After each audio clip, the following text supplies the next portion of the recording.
Kita membicarakan topik baru tentang ketahanan ekonomi. Ketahanan ekonomi itu bukan defense economic atau security economic, tetapi ketahanan yang dimaksud adalah resilience atau daya tahan ekonomi. Kita diskusi tentang daya tahan ekonomi Indonesia. Yang kali ini bicara lebih luas sedikit. Pokoknya kita ingin tahu apakah uang yang beredar di Indonesia masih banyak. Jadi kita bisa melakukan domestic transaction. Uang muter di negara sendiri yang cukup membuat roda ekonomi berputar dan bisa menghidupi rakyat. Bisa autopilot kok rakyat.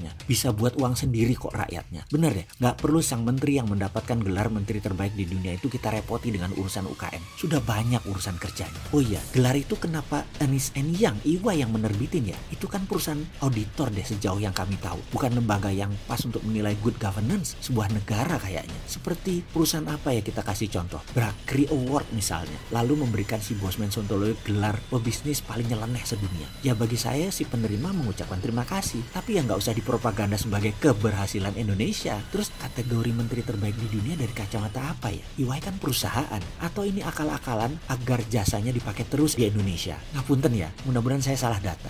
Ingat Ernst & Young, jadi ingat skandal penipuan Lehman Brothers deh. EY yang bermain memanipulasi data audit yang ternyata bodong. Itu skandal dunia, itu penipuan dan jangan-jangan pemberian gelar ini akal-akalan EY. Sekali lagi, mudah-mudahan saya salah datanya. Tapi mengenai penipuan EY di data Lehman Brothers, itu mah nyata, itu mah jelas. Oke, kita kembali ke resilience atau daya tahan ekonomi saat ini. Bagaimana performanya? Kita lihat fakta saja. Kita mulai dari target pertumbuhan ekonomi Indonesia 4 tahun terakhir. Di set 7%, tidak tercapai. 2015 pertumbuhannya terendah 6 tahun terakhir hanya 4,79%, alias kali pertama perekonomian Indonesia tumbuh di bawah 5% dibanding 6 tahun sebelumnya. Angka 4,79 itu jauh di bawah target 7%. Tapi lidah bisa berkelihat, kita bisa tambah embel-embel ekonomi dunia lesu, maka ekonomi Indonesia ikut lesu.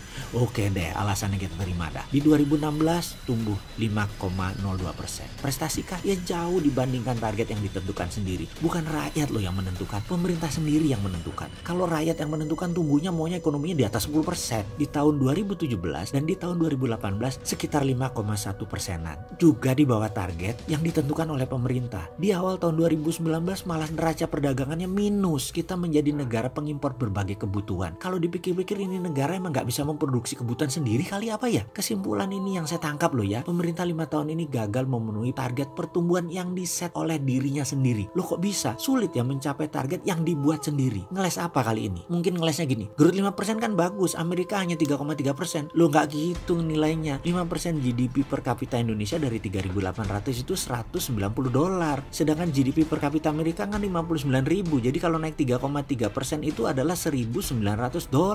Jadi ya gedean 3,3% lah. Jangan lihat angka 5% dibanding 3,3%, tapi lihat dari nilai keseluruhan. Kita naik $190, Amerika naik $1.900.